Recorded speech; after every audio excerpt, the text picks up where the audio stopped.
Hi అండి. చూడండి, ఈరోజు నేను వెరైటీగా కొంచెం పెసరట్టు ఆమ్లెట్ అయితే వేసుకున్నాను. ఇంట్లో ఎవ్వరు లేరు, అందరు ఆఫీస్‌లకు కాలేజీలకు వెళ్ళిపోయిండ్రు. నాకు బోర్ కొడుతుంది. ఇంకా 4:30 అయింది.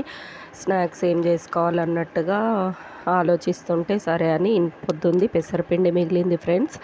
దాంతో ఇలా పెసరట్టు ఆమ్లెట్ అయితే వేసుకుంటున్నాను. చూడండి, ఇది దోశ పిండితో కూడా ట్రై చేయొచ్చు. మనము ఈ విధంగా మొత్తము ఆమ్లెట్ బ్యాటర్ అయితే రెడీ చేసేసుకోవాలి ముందు. తర్వాత పెసరట్టు పోసేసుకోవాలి. పెసరట్టు పెనమంతా స్ప్రెడ్ చేసేయాలి మనము.